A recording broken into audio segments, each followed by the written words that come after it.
All right, let's dive right in. Today, we are jumping headfirst into the bizarre and brilliant world of the Amazing Digital Circus. Why?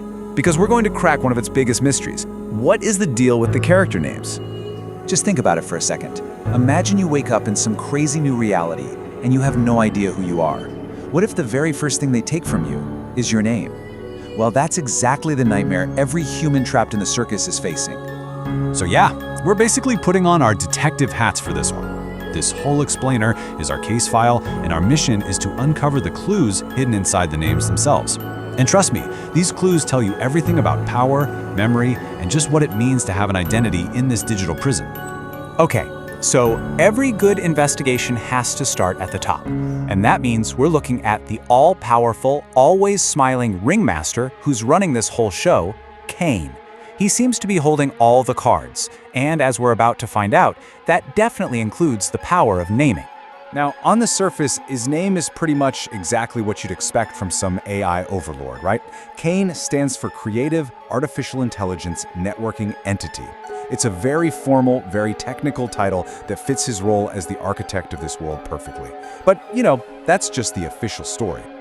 This is where it gets really, really interesting. You see, a classic detective move is to look at things from a totally different angle. So, what happens if we just flip the letters in his name around? Spelled backwards, C-A-I-N-E, becomes E-N-I-A-C, ENIAC. And this little detail is such a brilliant piece of lore. ENIAC, built way back in 1945, was the very first programmable, general-purpose digital computer. This connection is huge. It means Caine isn't just some AI. His name ties him to the very dawn of the digital world. He's literally the alpha and the omega of this entire prison. And his control doesn't just stop with himself. Nope, he also created and named his loyal, if, slightly unhinged, sidepick, Bubble. So right away, we're seeing a clear pattern here. In Caine's world, the creator is the one who gets to name his creations. But here's the thing, not everyone just got a name assigned to them by the system. This is where we start to see some of the characters fight back, grabbing just a little bit of control by choosing a name for themselves. It's a real act of defiance, a way to hold on to some piece of who they are. And what's so fascinating is we see two completely different reasons for doing this. On one hand, you've got Jax. He picks a name that just screams his whole personality. Sly, cunning, a total trickster, kind of like a jackrabbit. It's all about self-interest, defining who he is right now inside the circus. But then you look at Kinger. His choice has nothing to do with who he is now. It's all about who he was. He named himself Kinger to match his wife, Queenie. It's just this heartbreaking attempt to hold on to a memory of a love he can't even fully remember anymore. Of course, not everyone gets to choose.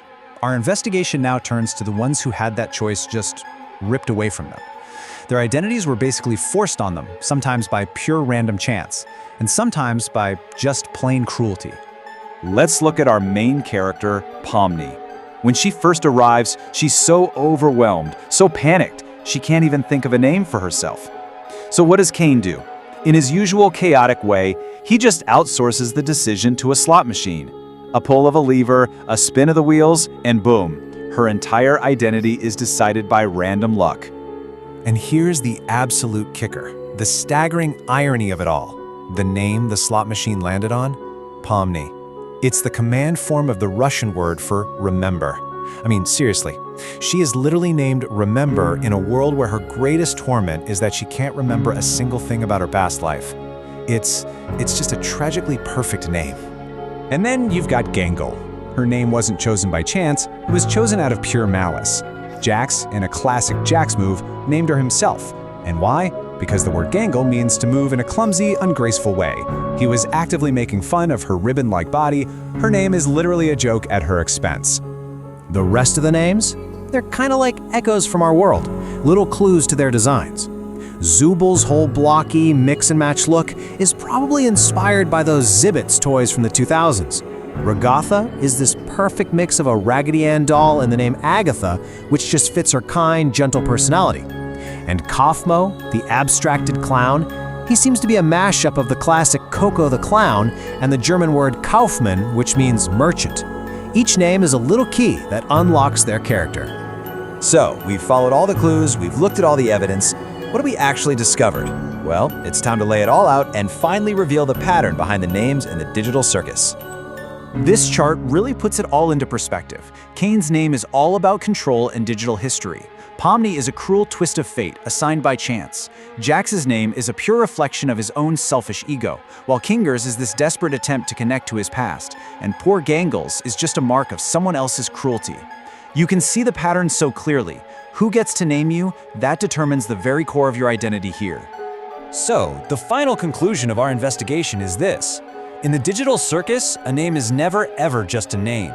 It's this complex formula of computer code, a defiant personal choice, a mean-spirited joke, or just a random roll of the dice. Your identity is literally forged by all these powerful and often conflicting forces. And that leaves us with one last, kind of haunting question to chew on. If the one thing that's supposed to define you, your name,